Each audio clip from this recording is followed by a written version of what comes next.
Welcome to another episode of Search News You Can Use with me, Dr. Marie Haynes. We have a lot of stuff to cover in this episode. I'm recording it on Wednesday, August 21st of 2019. We're going to talk to you about updates on our entry into the Wix competition because I know a lot of people are interested in that.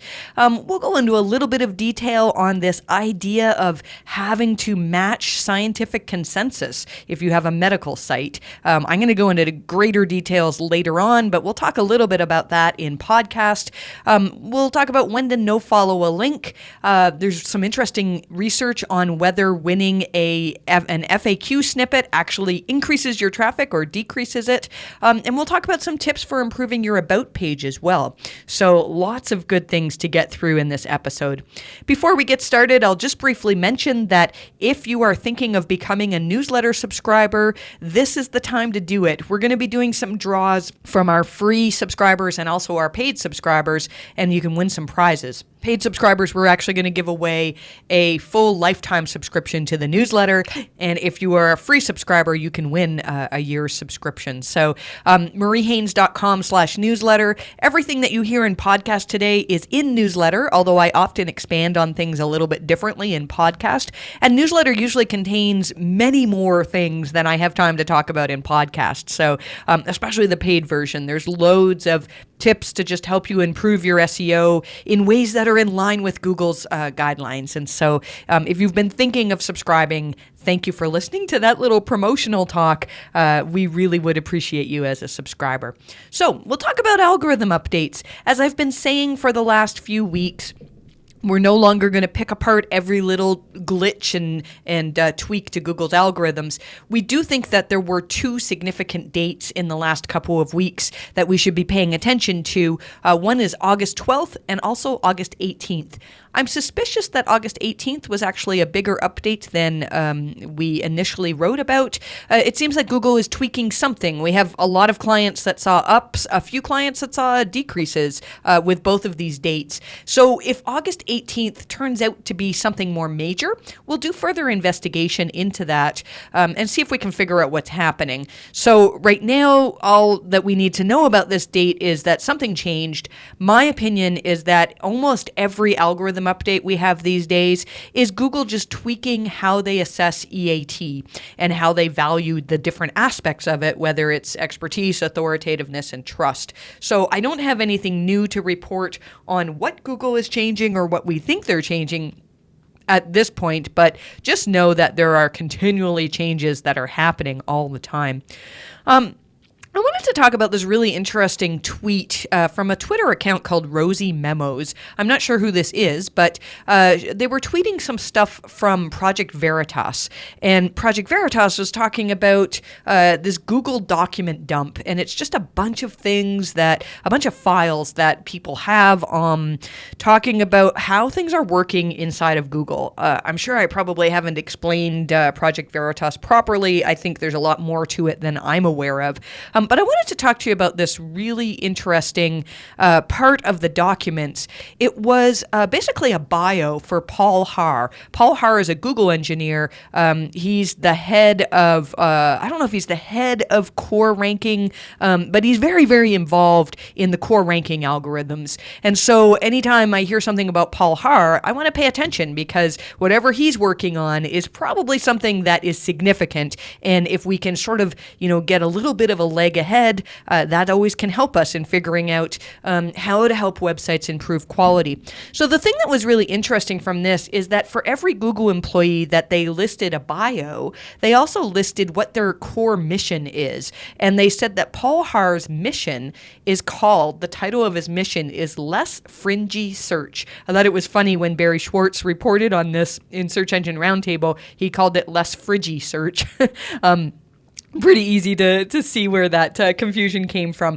But less fringy search. And here's how it's described. It says, fringe ranking, not showing fake news, hate speech, conspiracy theories, or science/medical/history denial.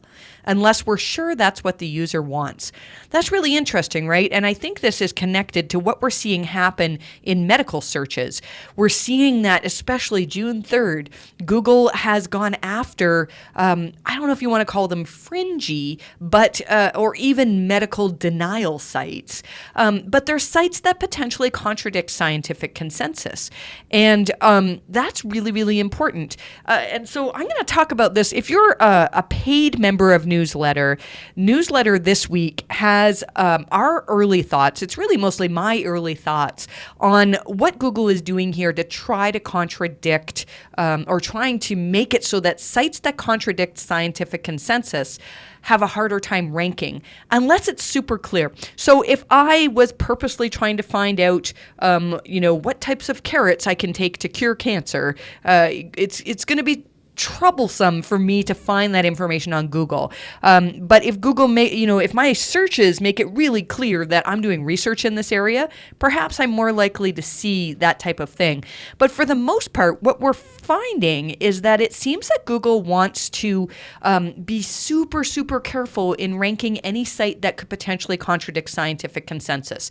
I'm not going to say a whole lot more on that in podcast because it's written really, really well on the newsletter, and I would really encourage you to read that. If you're not a paid subscriber to Newsletter, I do promise that I'm going to have a full article out on this in the next few weeks or so. It's a priority of mine, so stay tuned for that. One of the things that we're really, really noticing, though, is that it's very clear that Google is saying, look, this particular website has pages that talk about things that potentially we can't trust. And so even if the rest of the website has fantastic, really good information, if you have a portion of your website that has pages that Google has trouble trusting, especially in medicine areas, then it can make it so that your entire website has trouble ranking. So we're working as a team at MHC to come up with theories, to come up with things we can test in how we can help websites where, the majority of your content is really, really good, and then you have these sections that talk about things that Google may take issue with. And we're finding some interesting stuff here, so we'll keep you up to date with that. Let's see here. Google made an announcement. Actually, this wasn't a Google announcement. It was something that was tweeted, and then Barry Schwartz wrote about it, about AMP share buttons. So one of the beefs that people have with AMP pages is that in the past, if you were trying to share an AMP link, you would actually be sharing a link to Google's cache. And that meant that people weren't linking to websites. They were linking to Google, and that's not a good thing. So Google changed that, and they made it so that, this is months ago, they made it so that every AMP page has this link button where you can see the actual link.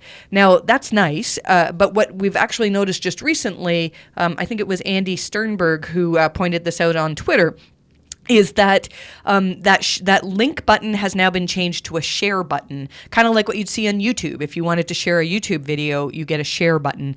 Probably not a massive change, but it is a way to make it easier to share AMP pages. I think Google is trying to do everything they can to get us more interested in using AMP pages. And for most websites, I think this is something we should be paying attention to. I've been saying this for a while now. I don't think AMP is going to go away anytime soon. And if AMP is something that's been kind of on your radar, you should be considering it. I think that AMP makes it more likely for you to appear in Google Discover searches, and there can be other areas too. It's not just for news sites, and so that's if you're thinking about moving to AMP, it's worth looking at whether you should be doing that. There is potentially another issue with Google indexing pages. I don't think this is as big of an issue as it was in the past. We've had this come up several times in the past few months. A few webmasters had noticed that they were not seeing newly published pages in Google's index at the same rate that they used to see. Danny Sullivan has said, no, everything is fine. That's the meme that we used is actually a picture of John Mueller just saying, this is fine. There's no indexing problems. Forget that we've had indexing problems for the last few months. But apparently there's no current issue. The reason why I'm mentioning this is there's just enough chatter about this that I think there could be something going on. It might not be an issue on Google's side. Who knows? Perhaps they've decided not to index new pages at the speed that they were before. So we're going to keep an eye on that. I mention it just because if you've noticed that your new pages are struggling to get indexed, there could be something going on that is affecting that. Bastian Grimm tweeted now that Googlebot is currently now using the latest version of Chrome for rendering. So we've reported recently that Googlebot is supposed to be evergreen, and in the past it was using an old version of Chromium. And the importance of that is that if your website is using fancy scripts and things that Chromium hasn't caught up to just yet, then it may be that Google has trouble indexing or understanding that content. And so Bastian was using some type of feature, promise.all settled. I'm assuming that's a type of a JavaScript type thing. Forgive me for sounding so uneducated on this topic. But what he was doing is something that was not available in Chrome 75, and now he can see that it renders fine. And so that means that Google is using Chrome 76, the current version of Chromium. So that's kind of interesting. And interesting for those of you who are doing SEO on very sophisticated websites that use a lot of scripts and fancy things. So if you are doing that, you want to really be paying close attention to whether Google is actually rendering your pages and actually seeing the content properly on your pages. Let's see here. Glenn Gabe tweeted that there's a lot of things and tests going on in the Google SERPs. I'm not going to cover all of them. We've put some of them in newsletter, but we noticed one of them. I did an incognito search. I was just looking at our rankings for our Wix site that we're in this competition for, and I noticed that instead of Google having me click to page 2, I had a scroll button for more results, and that's a different thing, and that's going to change where ads appear. In my search, there were no ads, but that was because it was an incognito search. So things are changing, and I think we need to pay attention to that because, that can change your traffic patterns. One of the things Glenn noticed is that they're experimenting with where they put the featured snippets. And, if all of a sudden you're getting loads of traffic, maybe, you're in a featured snippet that's appearing more prominently, or maybe you're getting less traffic because, the featured snippets are not being as prominent. So pay attention to those things. Sometimes I think we get really fixed on if there's a traffic drop, we say, oh, Google must have changed the algorithm, when sometimes it's just that they changed the search results. And you may be doing absolutely nothing wrong, but you're actually just getting less traffic because you're not getting prominent appearance in the search results. Another thing Glenn noticed is that there are now there's information about colleges in the Google search results. And so Google produced a blog post that said, we're expanding our college search features to include two-year colleges and popular certificate and associate programs available at four-year institutions. This is really important if you're a website. I know we've worked with websites in the past that are affiliate websites that help people to choose what colleges they're going to go to. And these colleges have often very large affiliate programs. There can be really good money in helping people decide which college to go to. And I think Google's going to grab a portion of that revenue. So without sounding terribly alarmist, if your business model is affiliate, and start thinking, could Google do something to take my affiliate revenue away? And if that's the case, I think you need to start talking about, maybe we should be doing more social stuff, or maybe we should find a way to diversify so that we're not relying 100% on Google organic traffic, because I think these things are just going to continue. Google wants to make it so that, people find all their answers within Google. And a lot of that has to do with voice search. search so that, right now, I don't use my Google Home a lot to do just basic voice searches because it's not great. But as Google gets better at surfacing information right in their SERPs, then voice search is going to improve as well, and that's a mandate for them. So we definitely need to be paying attention to this type of thing. Let's talk a little bit about no following. So there was some discussion on Twitter recently where somebody was asking, there's a link and it's affiliate. Should I no follow that link? I'm just going to take a step back because I know that we have some people who are listening to the podcast who are new to SEO. And so I just want to sort of outline what no follow is. So nofollow, I can't remember exactly when it came into Google's algorithms. It's relatively new though. Like I want to say maybe 9 or 10 years ago. Maybe that's not that new, but I do remember when this was a big deal that Google announced this no follow thing. And the whole idea is that every link that Google finds in their index passes signals to Google. So if the New York Times links to me, and if they use anchor text that calls me an SEO expert, that can improve my rankings for the word SEO expert. And we know that signals get passed through those links. Similarly, negative signals can get passed through links. So if John Mueller's confirmed that Google has algorithms that determine, there's a lot of links pointing to this site that we feel we can't trust. And so maybe we'll put less trust in your entire link profile overall. And when that happens, that's a negative signal that can get passed through links. So when links are no followed, it simply means that there are no signals passing through those links. They can't help your ranking. They can't hurt your ranking. Now, I know some people would argue with me. And actually, we had somebody on Twitter who was talking about some links that Wix was doing, pointing to these two contest entrants.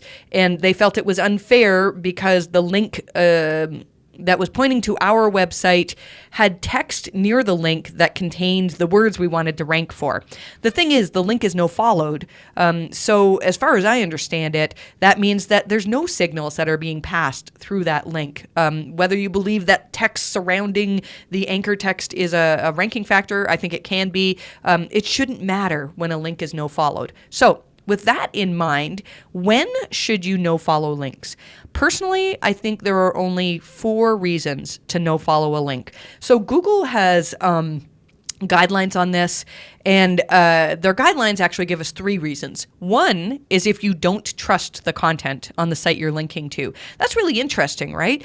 So if I was writing something and I was saying, talking an example about adult queries and how, you wouldn't want to link to this website or you wouldn't want to get a link from this website or something like that, and I actually wanted to mention an adult website that I didn't really trust that well, then I might link to it with a no-followed link.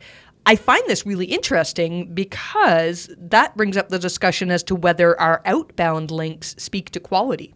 If Google doesn't want us linking with followed links to untrustworthy areas, then are they looking at whether they can trust our outbound links? Possibly. I think it's a possibility. The second reason Google says to no follow a link is if it's a paid link. And this is what John was saying when asked about affiliate links. If there's any money involved. So what John said to answer the question, he said, yep, no follow is good for any link that's there because of monetary reasons. And so whether you're doing affiliate links, whether it's a paid link, whether somebody's like, hey, can I sponsor your post and you can link to me in return, those according to Google's guidelines should be no followed links. They should not impact your rankings. The third reason that Google lists in their blog post is for crawl priority. So if you had an entire section of your site that you did not want indexed, you don't want Google crawling it, well, there's no reason in linking to that section with followed links. And so you can have more control over which parts of your site Google visits by determining, which links are followed and which are no followed. The last type of no followed link that I'll add in there that's not in Google's documentation is if you're linking to a competitor. I think that happens. If I was writing something I think you know what I'm talking about. I mean, if I was writing an article and I was mentioning a competitor, I don't really want to give them a link to help improve their rankings. So I would probably link to them with a no-followed link. So I think that we're spending a lot of time, talking about should a link be followed, should it be no followed. Really, if you just follow those 4 rules, it's pretty straightforward. And so if you're debating on whether you should be putting a no followed link on your website, if it doesn't fit into one of those 4 categories, I would say it probably should be a followed link.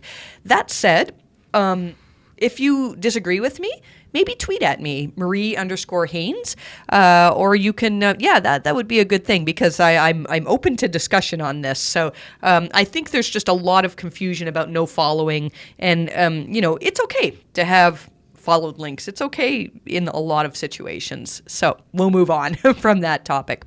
This was a really cool tweet from Cyrus Shepard, and he actually quoted a study by Distilled. Does winning FAQ snippets improve or lower click-through rates? So there's been a lot of discussion on this. FAQ is, another type of schema that you can add to your website, and it can make things appear in Google search results as frequently asked questions with links that point to your website. So what some people have a concern over is if all of the answers are in the Google search result, why would anybody ever want to click to my website?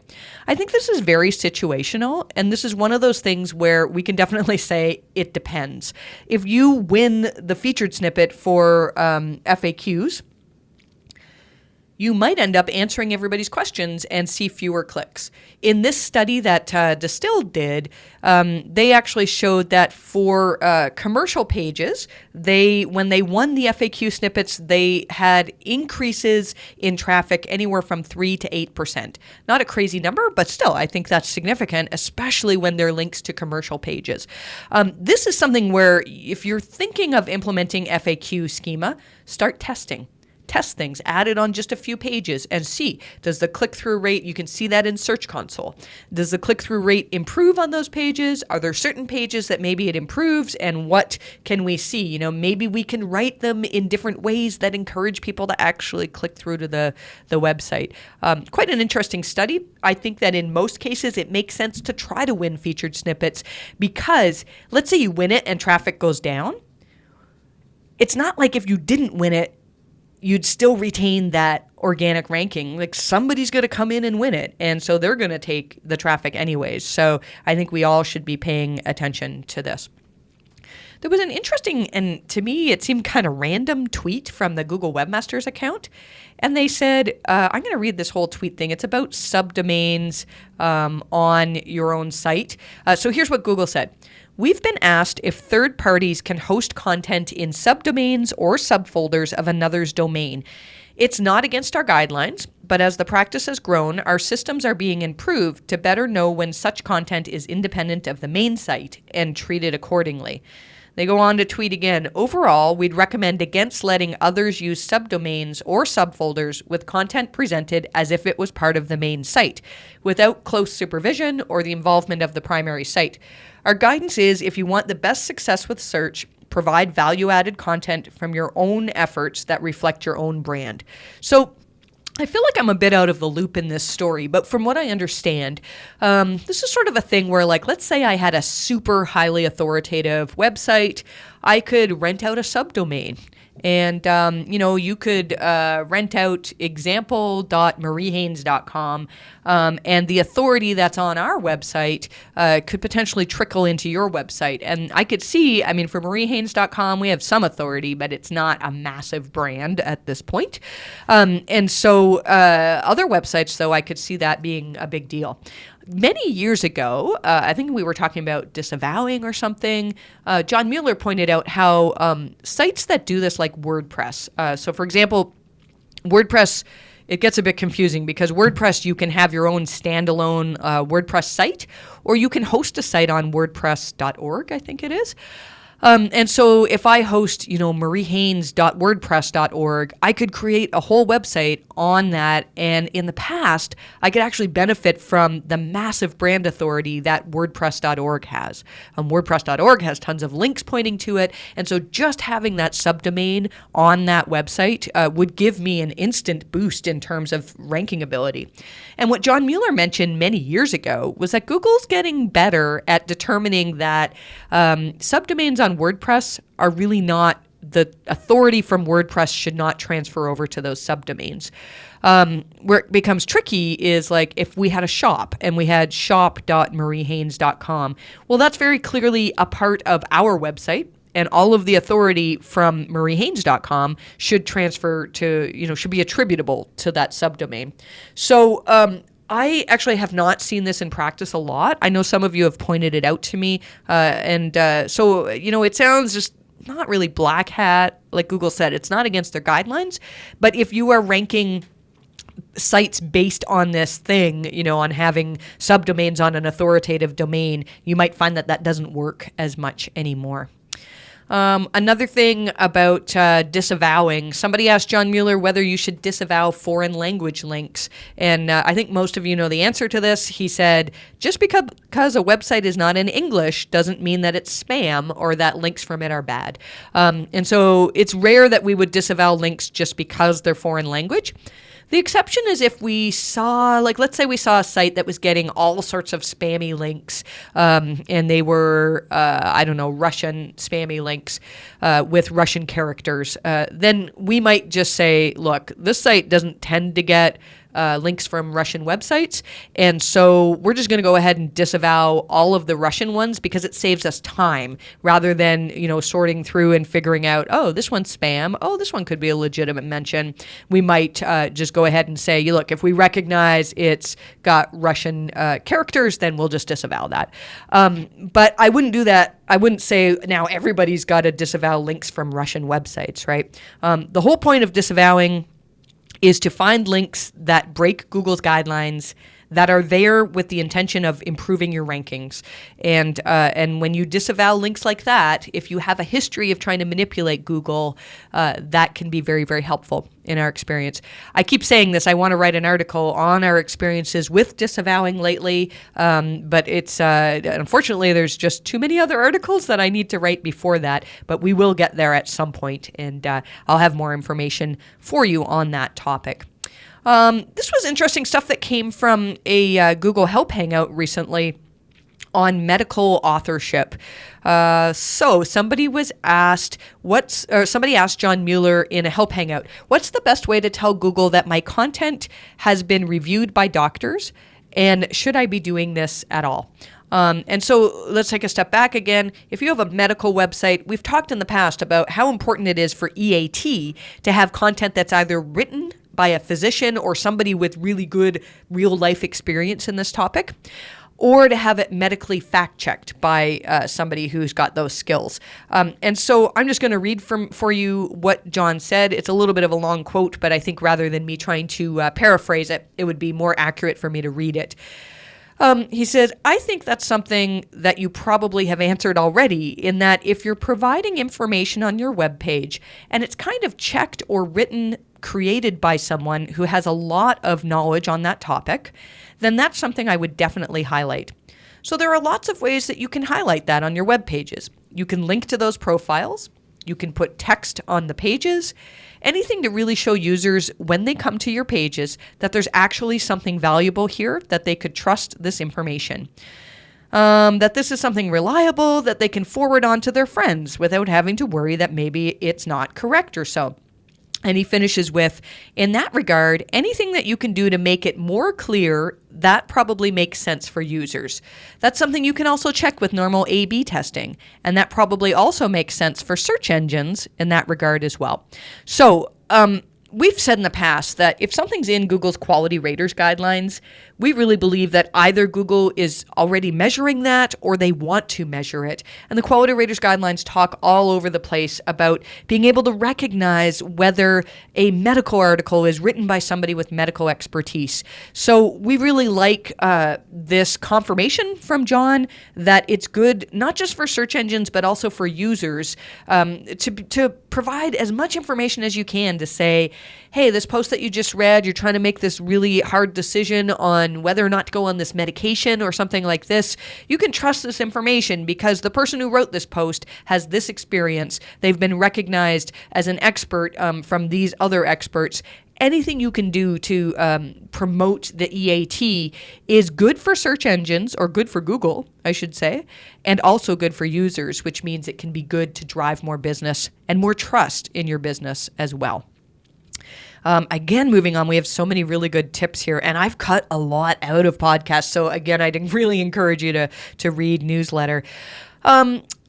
Somebody asked, I think this is, yes, in a help hangout, in Search Console, when you see pages that are marked as discovered but not indexed, do those hurt your crawl budget? Now, crawl budget, most of us don't need to worry about. If you have millions and millions of pages on your website, then you should worry a little bit about crawl budget. Crawl budget is basically you want Google to focus on, they only have a certain budget for your website on how many pages they'll crawl. And if Google is spending all their time crawling low quality pages, then that, we have theories that could potentially hurt your assessment of quality by Google. So this was an interesting answer by John, and he basically said that, here's what he said. When we exclude a page for any particular reason, that could be because maybe it has a no index tag on it. It could be because we have a duplicate URL and we've picked up a different canonical.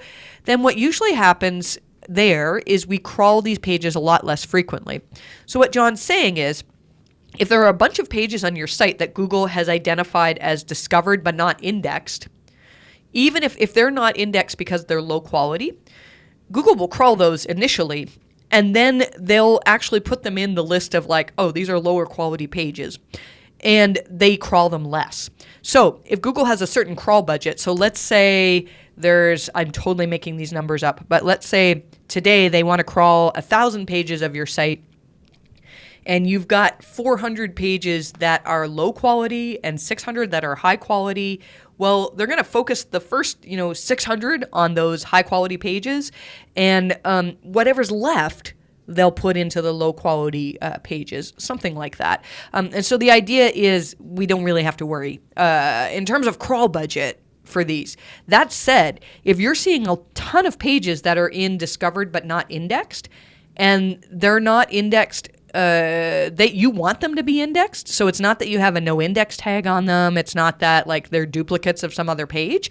And you purposely wanted them to be published. Then there's a problem. And if you see lots of low quality pages in there, that could potentially affect Google's assessment of quality for your site. So you still want to pay attention to those. But in terms of crawl budget, you shouldn't have to worry about them. And again, most sites really don't need to worry about crawl budget. Wanted to mention briefly that Google announced today that their lightweight Go search app is live as of today, August 21st. This was something that was just in countries, I think it was in India and a few other countries where internet speed can be an issue. And now it's available on the Play Store for everybody. And what happens is you can do things like read pages out loud and do voice searches with using very little data. So I wanted to mention this because this ties in with AMP pages. I would imagine that, I don't know this for sure, but I would imagine that this app may prefer lightning fast pages. I do think it does, it actually does things where it'll load the pages fast and like leave out the images or parts that are slowing down the load. But it makes more sense for you to use an AMP page where you can control what users are seeing. Let's see. We'll talk. And this was really good. There was a really good thread on the local search forum, tips on improving your homepage, contact us, and about pages. I'm just going to read the highlights that we put in our newsletter because these are some good tips here. First of all, why should we pay attention to about pages? We really think, the quality raters are told to look at that information to determine whether a business is seen as authoritative, whether you would trust this business. And we do think that Google looks at the information on your about pages to figure out who is your team and do you have the expertise to write on the topics you're writing on. So, here's some of the things from this thread. One is be sure to include all of your qualifications on your about page. And that can be hard. It's very hard to brag about yourself and be like, I'm so awesome because I mentioned here and I did this, but that can help customers to trust you more.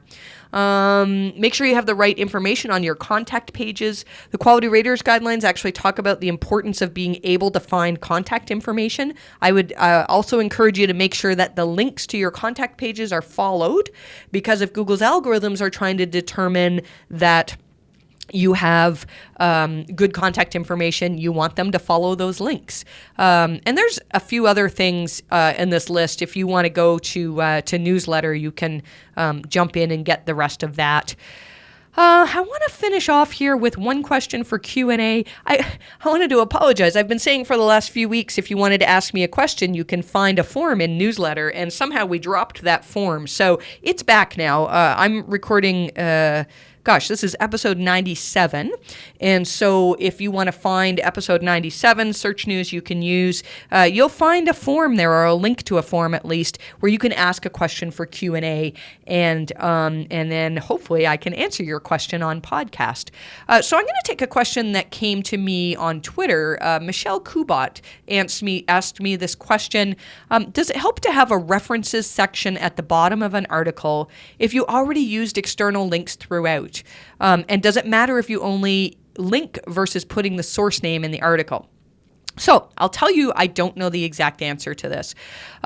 What I think Michelle is referencing is if you have a medical article, and really any article that has things that you can back up with scientific references, you should put as many scientific references in there as you can. Again, this can establish trust for your site. It can help to, maintain your credibility. That if you are writing on scientific topics and you don't actually reference any scientific studies, why would users want to trust you? The question, though, is how to present that, and we don't know. So here's some tips that I would give. First of all, have actual users read through your content and say, hey, if you wanted to check any of the sources for this article, do you feel you could do that? And if users are, because sometimes I see people use these weird superscripts in the text, and you can't click on the superscript, and so you got to scroll down, and then it's really challenging. So you want to make it so that if a user wants to check the sources, it's very easy for them to do that. The next thing you want to do is make sure that Google can see that you've referenced things and that it's important. We see a lot of people that put their references at the end of a document, which is totally fine, and they'll put them behind a tab that says click to see the references. Personally, I believe that's telling Google that this is a lower important part of the page. I don't know if that made sense. That part of the page is of lower importance than the rest. If something's hidden behind tabs, Google may not see it. And so I would prefer to see it not hidden behind tabs. I think there's no problem with including both an in-article reference and then also a link in a lower section for references.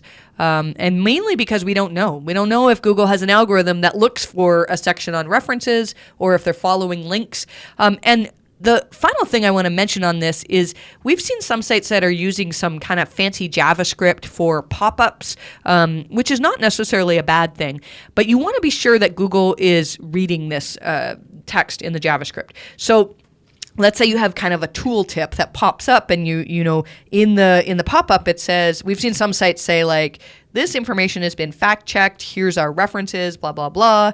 And then what you can do is actually take the text from that tooltip, search for it in quotes on Google, and see if Google's actually recognizing that this content is on your page. And if they're not, it might be that Google's not finding this or that they're treating it as lower importance. And so I would tweak how you're using JavaScript or find a way to display it without JavaScript. Maybe use both. Put the references at the end of the article and also in these pop-ups as well. So hopefully that answers that question. All right, so I promised that I would give you an update. We're just about at the end here, but an update on our Wix competition. I'm going to try to do this every week. We're currently winning. I see us at the top of page 4. For those who are new to the podcast, we are in a competition where our company, MHC, is trying to rank this website, WixSEOlovers.com, and we're competing against the WixSEOhaters.com, and whoever ranks highest for the term Wix SEO by there's a date in December wins some money. And so right now we're a couple pages ahead, and I thought it would be interesting to share with you what we're doing. So our first attack has been to just create content. And this has been great because my team is writing all of the content and they're learning a ton of stuff in the process. And the content on this site is fantastic. We have pages like how to understand canonicals, and it's in regards to a Wix site, but even if you're not, if you're new to SEO, even if you're not writing a Wix site, there's good information that you can find on this page. And now what we're doing is just talking about drumming up some press. We have some press releases that we've put out. We've contacted some local reporters, and we're going to see what we can do in order to get some press to this site. And then we're also adding some links from our own websites. And this has stirred up a little bit of controversy. One of my employees, Alec, has a fantastic website, mapleleafshotstove.com. He writes about the Toronto Maple Leafs, and if you're not a Leafs fan, there's still time for you to change, so you can read this fantastic website and love it as much as I do. So Alec put a link on his website in his bio. And it basically said, in my other job, in my daytime job, when I work for Marie Haynes Consulting, I'm in charge of running our Wix SEO competition. And he linked to our Wix SEO entry. He linked to our Wix SEO site. Some people said, well, that's an unnatural link. It's keyword anchored. It comes from your own site. And I actually found a quote from John Mueller in a Help Hangout a couple years ago where somebody asked him, is it okay to link from within your own websites, your own blog, to a commercial site that you run? And John's advice was basically, as long as you're not doing it on a massive scale, it makes sense. Alec is recommending this website. He works for this website. It's one website. Now, I think where some people had issue is because Alec has written thousands of posts on his website, his author bio produced thousands of keyword-anchored links pointing back to the Wix website. We've since changed that, and not because we think it's unnatural, but just because we know that other people looking at our link profile are going to notice that it's, or going to think that it's unnatural. And so I think now he's got a link from his About page on his Maple Leaf site, just talking about his work that he's doing in the Wix competition, because he's proud of that.